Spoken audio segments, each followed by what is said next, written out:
Today we talk about how can you fix this problem on your Wallapop app. So all you have to do, so you just click here on settings. So then it's going to take you to this list here. So then you go down, just keep going down here. Then you click here on apps. Then you come to apps list, and here can you looking for Wallapop here, or just click here on search. Then here search for it here.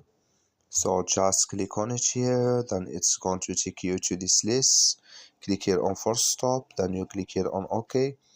So then you go down, click here on storage, then you click here on clear cache. Then all you have to do, so you just go to your Play Store, you click here on Play Store and search for Wallapop. It's going to show for you like this. You will find here update, click on it, then it's going to work with you. That's all you have to do. Thank you for watching. Don't forget to support us by liking.